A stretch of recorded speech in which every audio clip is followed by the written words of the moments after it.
Marhaban bikum wahai Nasan. Kali ini kita lanjut lagi ya bahas cerita Trinity. Oh iya, gue baru sadar kalau cerita Trinity itu ada 4 chapter ya. Tadinya gue pikir udah mau selesai. Ternyata kita masih akan bahas Trinity lagi untuk 4 atau 5 video. Oke dah, langsung aja kita mulai.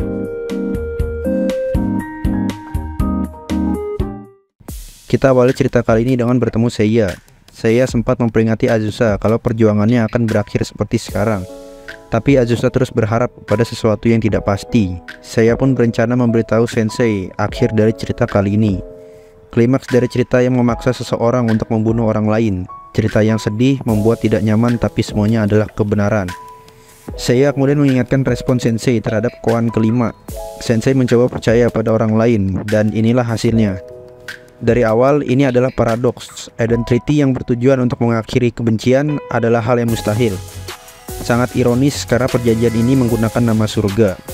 Sensei juga pasti melihat sendiri bagaimana kebencian antara dua sekolah, ditambah dengan kebencian Arius yang mendorong mereka bertindak sampai sejauh ini. Akhir yang cocok bagi para pembangkang yang diusir dari surga.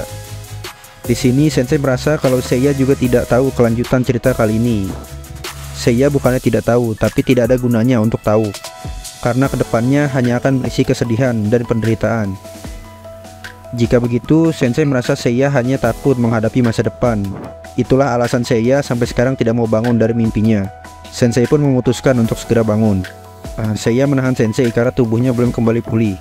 Kehadiran Sensei juga tidak akan berdampak banyak, karena itu adalah kenyataan dunia yang diberitahu melalui koan. Sensei pribadi gak terlalu peduli dengan koan atau apapun itu. Saya bertanya, apakah Sensei masih percaya dengan surga? Keberadaan surga tidak bisa dibuktikan, dan kita hanya bisa percaya tanpa ada bukti. Pada intinya, hanya modal percaya tidak akan bisa mengubah apapun di dunia ini. Sensei kemudian teringat dengan perkataan Hanako. Jika kamu percaya pakaian renang adalah pakaian dalam, maka itu adalah pakaian dalam. Saya pun bingung karena gak pernah mendengar koan atau peribahasa semacam itu. Sensei pun kemudian pergi meninggalkan Seiya untuk menyaksikan epilog cerita kali ini dengan matanya sendiri. Setelahnya, saya juga memutuskan untuk ikut menyaksikan semuanya, meskipun hanya akan berisi kesedihan dan penderitaan.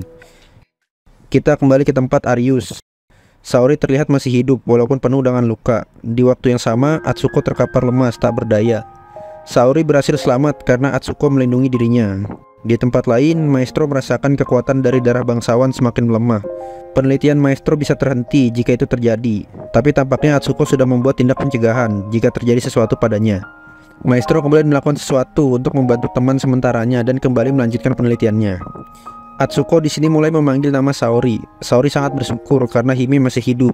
Saori tidak bisa memaafkan Azusa karena telah menyakiti Hime dan akan membalas perbuatan Azusa. Melihat Atsuko yang masih hidup, saya ragu kalau bom itu bisa menghancurkan Halo. Tapi melihat Saori yang dilindungi saja masih terluka sangat parah, mungkin bukan bomnya yang kurang kuat, tapi Halo Atsuko yang punya malaikat pelindungnya sendiri. Apapun alasannya, hal itu telah membuat rencana Arius kacau dan kendali atas konsil mulai melemah. Hal itu membuat konflik di katedral sedikit mereda, dan untuk Azusa, hal ini mungkin akan sedikit menghapus keputusasaannya. Saat ini baik Gehenna ataupun Trinity sedang melakukan evakuasi korban. Sena dan timnya berhasil menemukan para anggota Pandemonium di sekitar danau. Sedangkan untuk Perfect Team, Hina ditemukan dengan luka yang cukup parah dan tidak sadarkan diri. Di pihak Trinity juga mengalami hal yang sama. Tsurugi, Hasumi, dan Sakurako mengalami luka yang sangat serius. Sampai saat ini hanya Nagisa yang belum ditemukan. Masalah baru kemudian muncul saat JTF mulai berbaris di wilayah katedral. Sisterhood sudah berusaha untuk menahan mereka. Laporan lain menunjukkan kalau faksi Peter mulai bertindak di luar kendali. Mereka harus mengendalikan situasi saat ini untuk fokus melakukan evakuasi.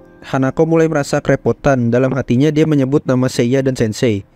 Di rumah sakit, aku mendapat laporan kalau Hina menghilang dari tempat tidurnya. Aku pun segera meminta bawahannya untuk mencari Hina. Saya terlihat khawatir pada Hina karena terlalu banyak memikul tanggung jawab.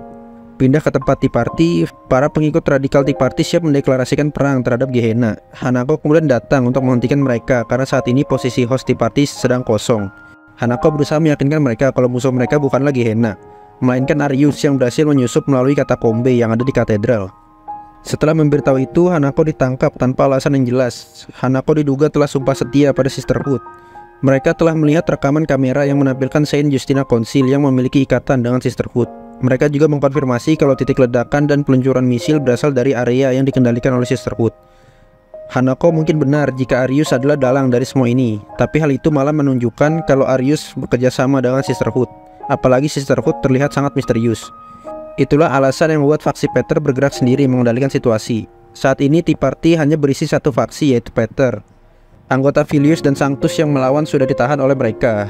Hanako merasa mereka sedang melakukan pemberontakan, tapi sayangnya Hanako lupa kalau masih terdapat satu pemimpin Tea Party, yaitu Misono Mika, pemimpin dari faksi Peter.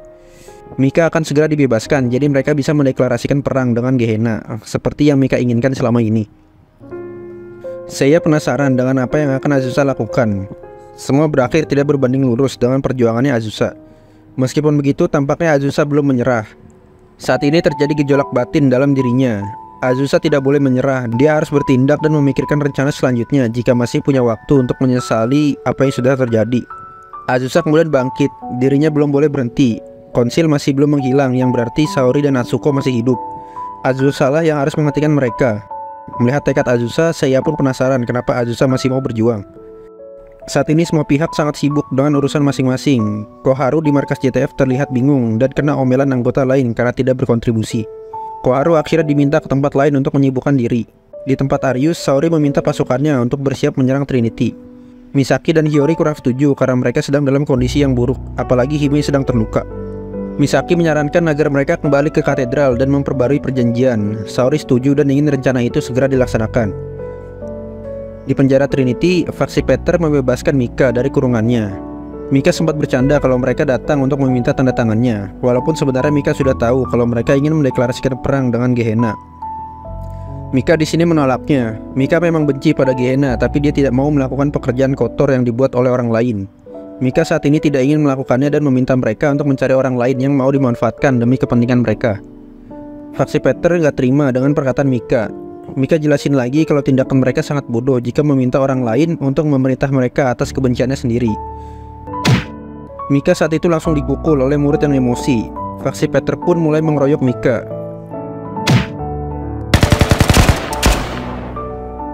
Mereka sangat kesal karena Mika tidak tahu rasa terima kasih. Saat itulah muncul Koharu yang menghentikan tindakan pembulian tersebut.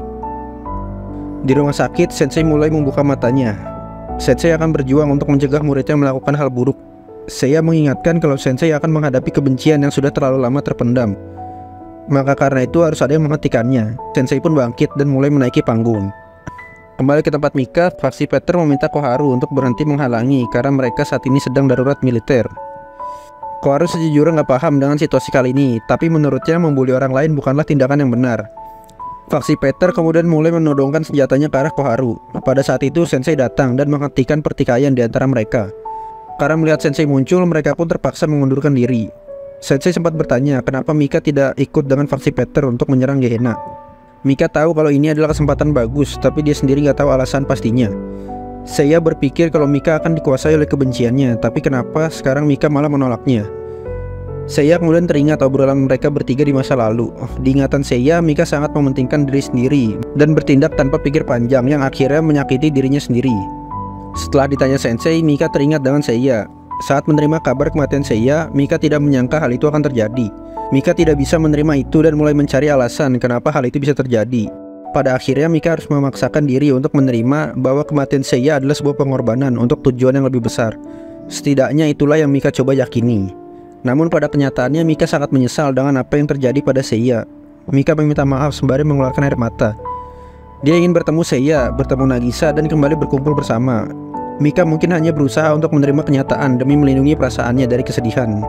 Tapi hal itu membuatnya keterusan dalam berbuat salah. Saya akhirnya menyadari kalau dirinya belum memahami Mika dengan baik dan cerita ini terlalu suram untuk gadis sepertinya. Mika selama ini ternyata cukup menderita dengan memendam perasaannya sendiri. Maka dari itu saya memaafkannya, sekaligus meminta maaf dan mereka akan berusaha mengenal lebih dalam di masa depan. Sensei juga akan berusaha untuk mewujudkan hal itu. Setelahnya Sensei pergi ke markas Tea Party dan mengambil alih komando. Sensei juga mengunjungi murid-murid yang terluka, sekaligus berterima kasih pada Sena karena telah merawatnya. Di sana Sensei bertemu dengan Ako yang khawatir dengan Hina. Sensei juga berjanji kalau dirinya akan menemukan Hina. Setelah itu Sensei bertemu dengan Hifumi yang mengabarkan kalau Azusa pergi melawan Arius sendirian. Hifumi merasa frustasi karena gadis biasa sepertinya tidak bisa membantu Azusa. Hifumi ingin membantu Azusa jika ada cara untuk melakukannya.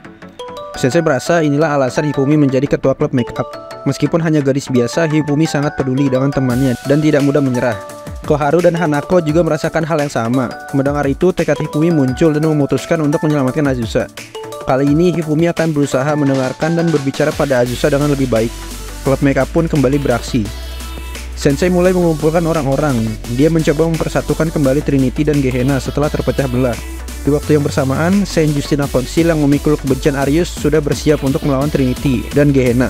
Di saat Sensei masih berusaha membujuk orang-orang untuk bersatu, Azusa masih berjuang sendirian menghentikan Arius. Di katedral yang sudah runtuh, Azusa berhadapan langsung dengan Arius. Saori masih sangat marah dengan Azusa yang telah melukai Hime. Azusa sendiri tetap akan menghentikan Saori apapun yang terjadi. Saori menantang Azusa untuk melakukannya jika bisa. Azusa akan melakukannya meskipun harus berubah menjadi orang jahat ataupun pembunuh. Dengan begini, Azusa sudah dipastikan tidak akan bisa kembali lagi ke tempat teman-temannya. Meskipun Azusa memiliki tekad yang kuat, tapi tetap saja dia tidak bisa mengalahkan Saori. Saori juga bertanya kenapa Azusa terus berjuang dan apa yang mau Azusa buktikan. Azusa hanya punya pilihan untuk berjuang, meskipun semua itu sia-sia. Saori pun menembak Azusa lagi sampai terjatuh. Saat itu Hifumi muncul dan menangkap Azusa. Klub make up dan Sensei akhirnya datang membantu. Selain itu, pasukan lain juga mulai terlihat dari kejauhan. Azusa bertanya kenapa Hifumi datang membantu. Hifumi paham kalau Azusa menganggap Hifumi berasal dari dunia yang berbeda. Tetapi itu tidak sepenuhnya benar. Azusa salah jika selama ini hanya menganggap Hifumi sebagai gadis biasa karena identitas Hifumi yang sebenarnya adalah The Faust, pemimpin dari maskot Mizugi Gang. Hifumi bilang kalau topengnya ini lebih menakutkan dari masker gasnya Azusa. Azusa melihat Hifumi agak aneh. Hifumi coba jelasin kalau dirinya tidak berbeda jauh dari Azusa, jadi tidak masalah bagi Hifumi ada di sisinya Azusa. Azusa tidak bisa menentukan di mana Hifumi harus berada, meskipun Azusa menolak, Hifumi akan terus berada di sisi Azusa. Azusa merasa Hifumi tidak perlu memaksakan diri sampai berpura-pura menjadi anggota geng palsu. Saat Azusa bilang itu, anggota maskot Mizugi Gang yang lain muncul dan tidak terima dianggap palsu. Mata dibalas mata, gigi dibalas gigi, tidak berbelas kasih dan tetap di jalan kekacauan. Itulah moto dari Mizugi Gang, yang sekarang siap membantu pemimpin mereka. Semua orang kaget karena Mizugi Gang bukan sekadar cerita urban. Mizugi Gang tidak bisa tinggal diam pada orang-orang yang mencari masalah dengan pemimpin mereka. Semua orang harus tahu betapa hebatnya Faust dari Mizugi Gang, yang telah menghancurkan perusahaan Kaiser dan mengacau di black market. Dia bagaikan pemimpin dari balik bayangan, inilah Faust yang sebenarnya. Mereka pun kemudian menyoraki Faust, yang hal itu membuat Hifumi malu dan membuka topengnya. Anggota Mizugi yang lain merasa sudah berlebihan dan ikut membuka topeng. Mereka kemudian memperkenalkan diri kembali sebagai Foreclosure Task Force dan siap membantu Hifumi. Di tempat lain, pasukan Trinity sudah mulai bersiap. Tsurugi dan Hasumi juga ikut dalam pasukan meskipun belum sepenuhnya pulih. Gehenna Perfect Team juga sudah berkumpul, tapi hanya Hina saja yang belum datang. Sekarang kita mundurin timelinenya sebentar. Sensei saat ini berhasil menemukan Hina di ruangan rahasia miliknya. Hina juga tidak kaget Sensei bisa menemukannya. Sebelum Sensei bicara, Hina merasa dirinya sudah selesai. Dia sudah lelah dan tidak mau melakukan apapun. Hina pun meminta Sensei untuk pergi dan menganggap Hina sudah pensiun. Sensei datang bukan untuk membujuk Hina kembali ke medan perang. Sensei hanya ingin berterima kasih pada Hina, berterima kasih atas apa yang sudah Hina lakukan selama ini. Hina sudah berjuang keras melebihi siapapun demi keberlangsungan Eden Treaty. Maka dari itu, Sensei akan melanjutkan perjuangan Hina dan mengurus sisanya. Hina bisa beristirahat dan menunggu hasilnya. Hina sebenarnya tidak ingin jika Sensei selalu menanggung semuanya sendirian. Tapi Hina merasa tidak bisa sekuat Hoshino karena dirinya bukan orang yang kuat. Hoshino lah yang berhasil menemukan mayat ketua OSIS Abydos. Hal itu pasti sangat membuatnya menderita. Meskipun begitu, Hoshino tetap berjuang di Abydos. Hina merasa tidak bisa seperti itu.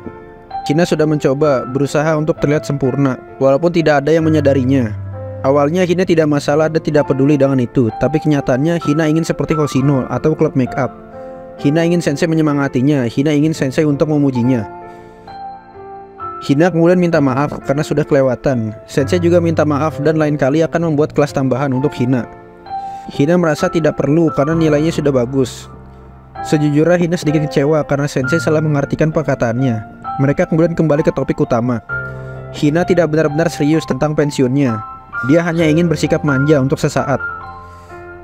Hina akhirnya memutuskan untuk kembali bertugas dan berkumpul kembali dengan anggota Perfect Team yang lain. Kembali ke katedral, Arius saat ini sudah dikepung oleh pasukan gabungan Trinity dan Gehenna yang jumlahnya melebihi pasukan Arius. Saori tidak mempermasalahkan jumlahnya selama konsil masih mereka kendalikan. Bagi Saori, ini bisa jadi kesempatan bagus untuk mengajari mereka semua tentang apa yang telah dilupakan Azusa. Kenyataan dari dunia bahwa semua hal adalah kesia-siaan dan tidak ada satu orang pun yang bisa lepas dari takdir tersebut. Hifumi masih marah dengan Azusa dan itu karena Hifumi peduli dengan Azusa. Hifumi akan memaafkan Azusa, meskipun Azusa tidak memaafkan dirinya sendiri. Tapi Hifumi tidak bisa memaafkan Arius. Hifumi tidak peduli dengan kebenaran dunia ataupun moto Arius tentang kesia-siaan.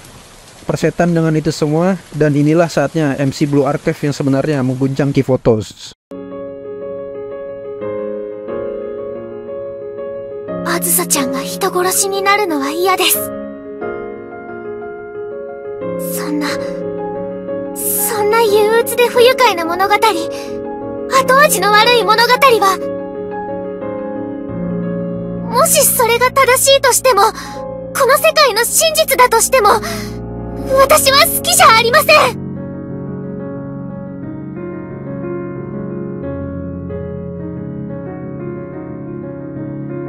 私は平凡なのが好きです。平凡で何の個性もない私ですが、私のこの好きな気持ちだけは誰にも譲るつもりはありません。友情で苦難を克服して努力がけなされなくて、幼稚であっても最後にみんなが笑えるような物語、最後はみんなが幸せになる物語、そんな平凡な物語が好きです。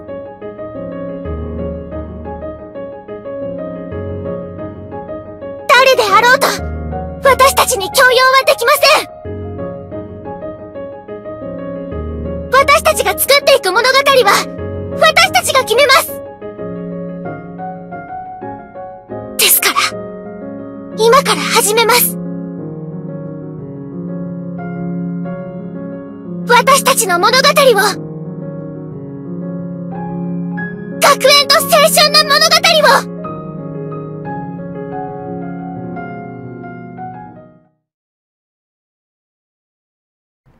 Setelah Hifumi berbicara, awan hitam yang menutupi mereka semua mulai menghilang.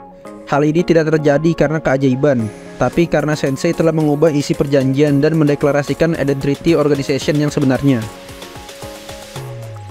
Semua pihak terkejut dengan hal itu. Sensei menjelaskan kalau ketua GSC adalah mediator sebenarnya dari Identity. Sensei menggunakan kekuasaan di luar hukum yang dia miliki untuk menjadikan Sale sebagai pengganti ketua GSC, seperti yang Arius lakukan saat menggantikan Trinity. Saat ini semua pihak yang terlibat dalam perjanjian telah berkumpul di tempat yang sama, sehingga Sensei sebagai mediator pengganti ketua GSC bisa memperbarui perjanjian. Setelah itu, Arius Code mulai kehilangan kendali atas konsil. Pasukan konsil saat ini kebingungan karena terdapat 2 ITO yang sah.